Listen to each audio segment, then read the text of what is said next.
Quem não sente culpa é psicopata, né? Exato. É onde você pune com maior veemência. São essas situações em que envolve a ausência de culpa. Um psicopata, o cara que mata, um serial killer, mata várias pessoas, e não sente culpa, a sociedade vê isso de maneira muito, muito ruim. A gente pune com muito vigor. Ou seja, a gente exclui. Porque a culpa ela é uma ferramenta essencial para a manutenção de boas relações sociais. Né? E por isso que é interessante a gente... É algo que tem que ser trabalhado porque ela precisa estar ajustada, adaptada. Toda vez que ela está desadaptada, seja a nível social, seja a nível individual, aí ela pode gerar problemas. Transtorno de personalidade antissocial. O TOD, né, o transtorno opositor desafiador. Alguns outros transtornos de personalidade, o histérico, o narcísico, tem dificuldade de se apropriar da culpa. Então, a ausência de culpa pode ser um sinal de transtorno mental também. Assim como o excesso de culpa pode ser um sinal de transtorno mental, a ausência de culpa pode ser um sinal de transtorno mental. Perceba que nem de mais e nem de menos. É o equilíbrio. É o equilíbrio. E fazer esse equilíbrio é difícil, né? Porque é difícil fazer esses ajustes. Às vezes você tem que revisitar histórias, ressignificar, revisitar situações para fazer esses ajustes. Sei lá, até pegando outros exemplos aqui, eu estava pensando. Uma pessoa vitimista, ela é o contrário de uma pessoa culpada. Uma pessoa que se culpa de tudo é uma pessoa que se responsabiliza por tudo, né? Todos os eventos ruins que aconteceram na vida dela, que às vezes nem é dela, a culpa ela traz para si, como ela estivesse se potencializando, como se ela fosse capaz de mudar toda aquela situação.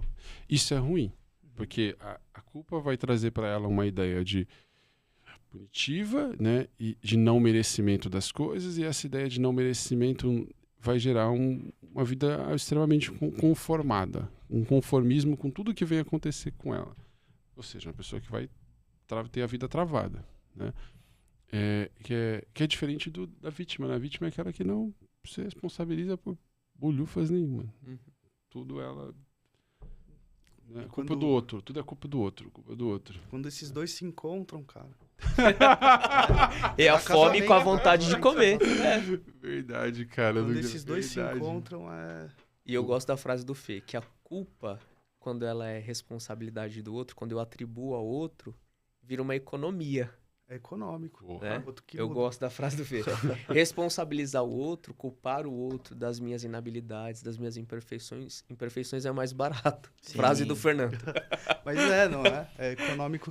E aí, você estava falando, porque na nossa última conversa a gente falou da raiva, né? E geralmente, assim, os mais propensos a sentir culpa são os que tendem a reprimir a raiva, a hostilidade. Então, assim, por isso que assim, a raiva, para muita gente, a hostilidade, a agressividade, ela é uma saída para a culpa. Uma saída, cara. Porque se você vem assim e me atropela, né, cara? Você me atropela, você me machuca, você causa aqui algum dano, e aí imediatamente surge uma hostilidade, que é uma reação meio que natural, automática, protetiva, ali, instintiva, inclusive, e que surge. E que, a princípio, ela deveria ser destinada a você que me causou esse mal, né? Mas se eu, por conta dessa rigidez moral, entendo que, assim, a agressividade, a hostilidade, a raiva, são coisas que são moralmente erradas, que precisam ser negadas, contidas, ou então que eu sou culpado de todas as coisas mesmo e mereço todo o mal que me acontece, né? Eu que, no fim, sou causador do mal pelos crimes que cometi. O que eu vou fazer? Eu não vou destinar a você essa hostilidade. Aí o que eu faço? Não, eu é que mereço. Eu é que, cara, tava andando no lugar errado e você me atropelou, sabe? Eu é que, cara, não vi. Eu é que podia ter te avisado, aliás. Fica tranquilo. Eu te poupo dessa minha hostilidade e acabo meio que destinando ela a mim mesmo, através da culpa. É isso, eu que sou culpado. Você não... Então, para muita gente, a saída para essa culpa, que não faz sentido, que é uma culpa neurótica, assim, é a raiva. Então, às vezes, na terapia, a gente precisa, sim, cara, ajudar o paciente a... o outro foi, sim, cara, um desgraçado. Exatamente. O outro foi, Autorizar. sim, cruel. Ele é, sim, um filho da mãe, cara. E tudo... E às vezes... permitir, assim, que o paciente propor para ele um espaço, ofertar um ambiente em que ele possa sentir, se apropriar dessa raiva, dessa hostilidade. É engraçado até que o paciente às vezes fica, será que eu... Não, mas também, se for ver, pelo menos um pouquinho de culpa eu tenho. O paciente fica muito resistente, assim. Sabe onde isso é muito comum, Fê? Em situações de abuso. Eu ia falar isso Exatamente. Situações de abuso, isso é muito comum. Principalmente abuso de pessoa. Relacionamento com pai, com mãe também, cara. Pra pessoa conseguir dizer realmente, minha mãe, cara, foi uma desgraçada aquele dia lá. A pessoa conseguir dizer isso, assim, e diz imediatamente, mas ela é boa. Aquele outro dia ela fez. Destrói e repara, Porque e a forma de elaboração é permitir sentir, né? Responsabilizar sim o outro, porque às vezes o outro é responsável, é culpado. Não foi um bom pai, não foi uma boa mãe, não foi um bom parceiro, não foi uma boa parceira. Foi cruel. Foi cruel, eu preciso elaborar. O papel do terapeuta é oferecer a reparação parental parcial. É acolher e não passar pano. Isso acontece muito, né? Nossa, seu pai é mau. Não, meu pai é bom, pagou meus estudos, paga minha terapia, tudo bem. Ele está sendo um bom pai agora, mas neste momento ele foi péssimo. E você precisa experimentar o sentimento dessa situação. Ser coerente. Ser coerente. É bom sentir raiva dele, porque ele não foi bom.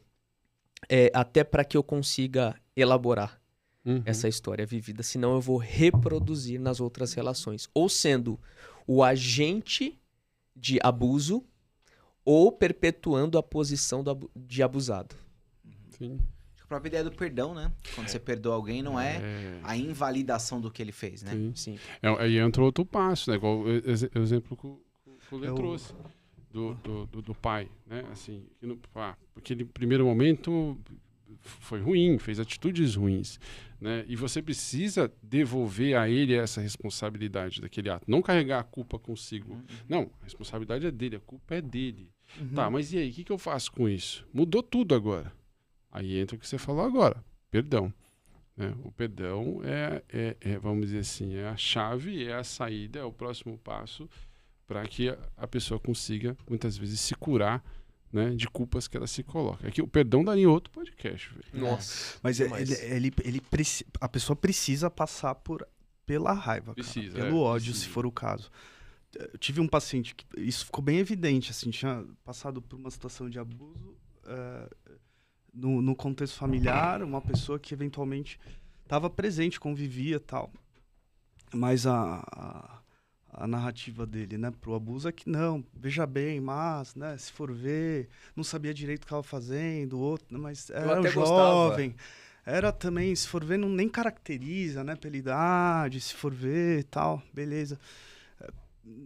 Se culpando, assim, né, e poupando o outro da responsabilidade do que fez. E aí foi incrível, assim, que de repente ele virou numa sessão e falou, cara, na medida que eu tô entendendo, assim, que eu não sou culpado, tá ficando insuportável. Insuportável. Que interessante. Ficar junto, conviver. Não consigo olhar. Foi na medida que ele vai entendendo, realmente, eu não tive culpa. Realmente, eu sofri. Passivamente, eu não tive como me defender. Realmente, esse outro sabia sim o que estava fazendo. Ele podia não ter feito. Realmente, o outro foi cruel. Ele vai se livrando da culpa, cara. Ao mesmo tempo, começa a odiar o outro. E é importante que isso aconteça. É importante que isso aconteça. Depois, se vai perdoar, aí é outro podcast. É o próximo. Mas, cara, ele precisa chegar aí. Sim. Ele precisa chegar aí. Então, a raiva, o ódio, ele é uma saída saudável para esse tipo de culpa que não faz sentido nenhum. Ruim. E é interessante assim que o perdão ele tá muito relacionado àquilo que eu sinto em relação à pessoa, só que ele não tá tão relacionado à minha ação em relação à pessoa. Por causa que tem gente que acha que o perdão ele é agir como se aquilo não tivesse acontecido, Sem né? amnésia. Sim. E não é assim. Tem até Você poupar, né? tem até um exemplo bem legal que o Arivaldo Ramos traz, que ele fala que, por exemplo, você tem um mercado, o caixa do mercado te roubou. Aí fala, pô, você perdoa ele que ele te roubou? Perdoou, só que eu vou demitir ele. Tipo, Uhum. Sim, tem é consequência. diferente, né? É diferente as duas. Tem consequência. Tem consequência. Sim. Mas assim, isso que o Fê falou, a gente falou sobre a questão dos abusos, que de fato é.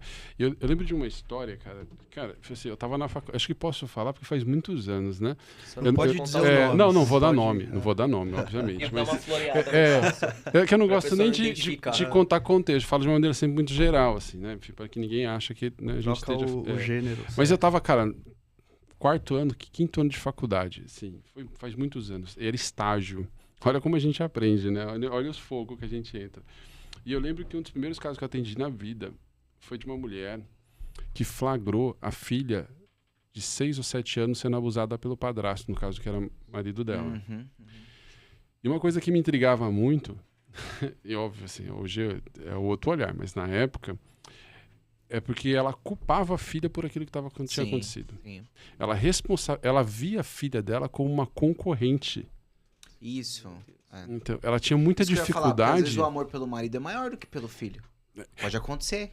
Então, Além de ser diferente, pode até ser maior, né? sim, e ela tinha muita dificuldade de se colocar no lugar dela de mãe, de entender que a criança ela não tinha a menor responsabilidade sobre. Porque aconteceu várias vezes, eu acho que ela estava gostando. Entendeu? Tipo, não.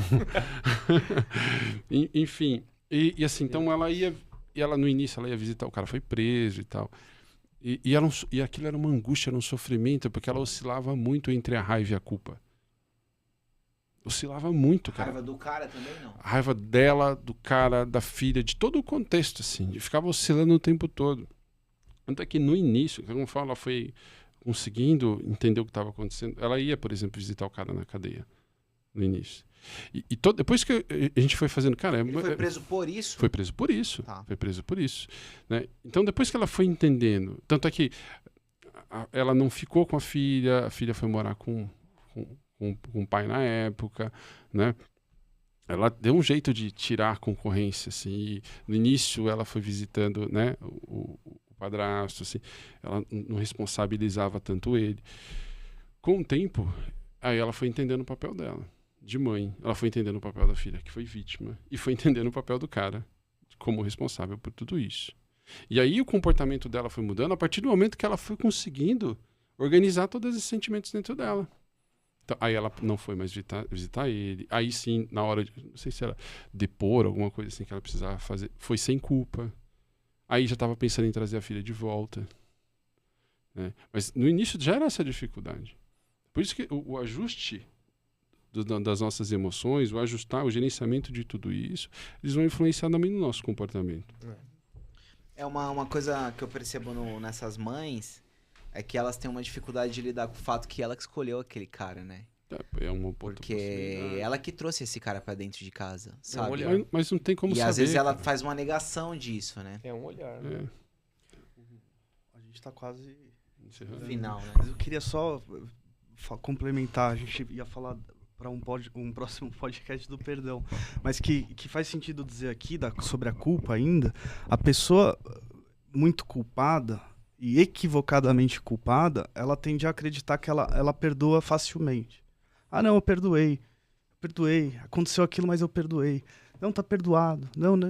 Mas às vezes não é perdão, na verdade. Porque o perdão passa por isso, assim, o outro precisa ter sido o filho da puta pra depois eu conseguir perdoar ele, né? Ele precisa ter pisado na bola comigo pra eu conseguir, preciso reconhecer isso pra depois perdoar Nomear a ele. dívida. Exatamente. Agora, se eu não conseguir nem destinar essa dívida, cara, a pessoa ao lugar certo, como é que eu perdoei?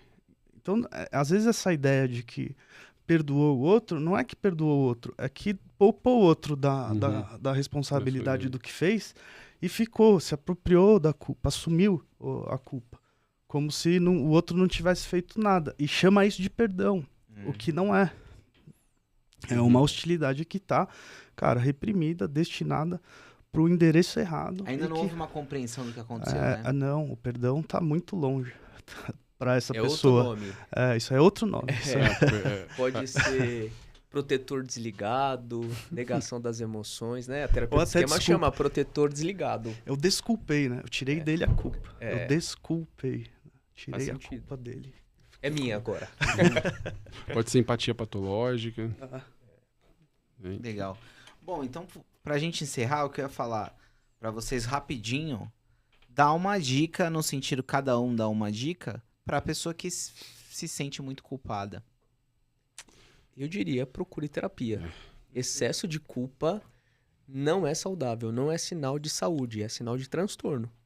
Tá? Não estou dizendo que você está necessariamente com um diagnóstico, mas é um sinal de um adoecimento. Excesso de culpa não faz bem. Assim como não sentir culpa não faz bem. O caminho do meio é o melhor. Sim. É isso. Eu também é isso. Assim, eu acho que é Sinta interessante. raiva. Não, cara, assim, a gente tem que se permitir se apropriar das nossas emoções. Não significa que a gente vai agir em cima delas, mas a gente tem que aceitá-las, elas existem, né? E eu acho que é isso que o Lé falou. Que o que dá para fazer? Poxa, vai buscar ajuda, vai buscar um tratamento, né? Assim, sei lá, só para dar um exemplo, que às vezes as pessoas têm essa dificuldade de entender. Mas, por exemplo, qual a dica você daria para alguém que está sofrendo com dor de dente? É meio óbvio, assim, tipo, vai no dentista. Não tem jeito para essas questões, tem lugar que nem todo mundo tem clareza de que existe um lugar onde a gente trata isso. Por isso que eu estou dando esse exemplo. Então, cara, vai buscar ajuda, vai buscar um psicoterapeuta, um psicólogo, um psiquiatra. Que são as pessoas que estudaram, especializadas para dar essa força. Legal. Uma coisa feia. É isso. Bom, fechou então, pessoal. Obrigado. Quem gostou. Convidar vocês a seguir também o Instagram, Psicólogos Bela Vista. Tem o contato de cada um aqui, tem como você fazer análise e tudo mais. Beleza? Um abraço e até a próxima.